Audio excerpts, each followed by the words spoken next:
What's going on, everyone? I'm Sean Herrero, mortgage advisor in California, and I hope your shelter in place is going well. There's been a lot of concern. People are wondering if this is 2008 all over again. This video is going to be brief, but I'm going to explain to you why it is not '08 all over again.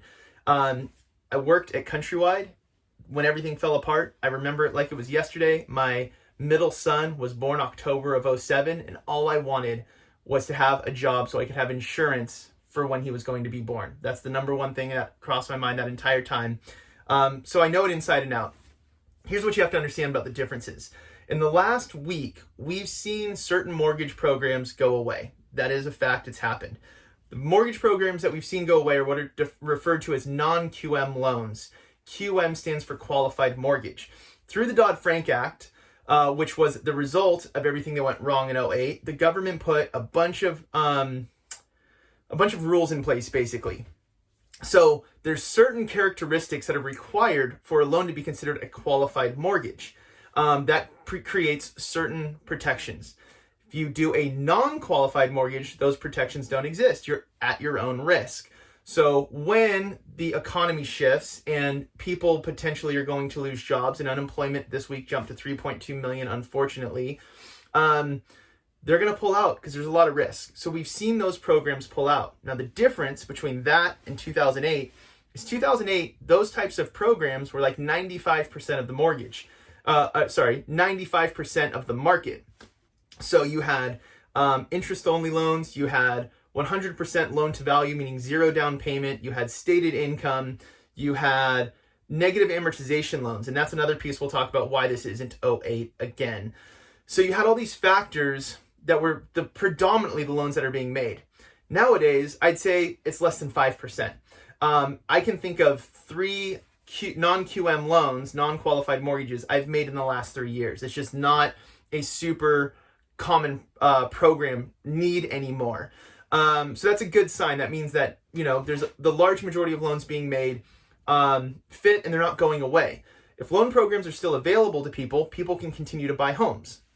Now, unfortunately, there are going to be situations where people are forced to sell their homes because there's been jobs lost or things like that. And that is part of what happened in 2008 as well. The difference is people have equity now. Because they're not using interest-only loans as much, like, again, very small percentage of people in America have interest-only loans. So because the loans they're using are reducing their mortgage balance every single month, you make your monthly payment, your principal balance goes down, you're adding equity to your home, and the market's been appreciating, people have equity. So they don't have to foreclose. They don't have to do a short sale because the equity's there. So they can do a traditional sale, which means people can use traditional loan programs that are still available to trade properties. So this is not 2008 all over again. This is not I lied on a loan application and said I make $20,000 a month when I make $2,000 a month. None of those things exist today. There are a lot of protections that were put in place for good reason to ensure that we don't have an '08 again. The other good thing is what we've seen in the last week, basically, or in the last couple of days, the stimulus package that was put into place in a smart way and really quickly, really. In '08, when they created the stimulus package to bail the banks out, they were trying to bail out a financial system crumbling, right? And it's, what do? We've never seen this. How do we handle it, right? Well, we kind of already had a roadmap of how to do stimulus packages because we've been there before. So now what they're doing is saying this has nothing to do with the financial system. This isn't banks being crooked. This isn't any of those types of things.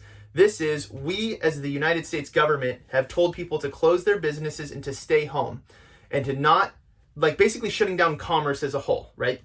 If we're going to do that, we have to give support so that people can keep their jobs and keep going while they do what we've told them to do. This is an entirely different environment. So there's no concern of this being a 2008 all over again. And that's why, if just in short, we kind of wrap all that up. Number one, loan programs are entirely different now than they were then.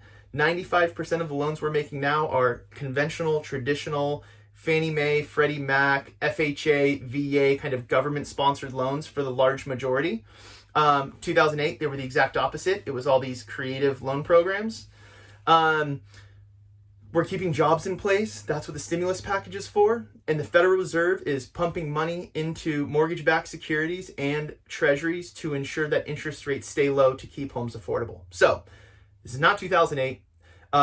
Like always, if you think I'm wrong, if you want to have a conversation, call me, email me, text me anytime, comment below. I want to make sure people are well educated as always, but in my personal experience, going through what I went through in 07, 08, 09, and then looking at what we're dealing with now, there are little pieces that felt similar, but when you really look at the details, it's an entirely different situation. So let me know how I can help. Thank you guys so much. Have a wonderful weekend, and we'll catch up next week. Talk to you soon. Cheers.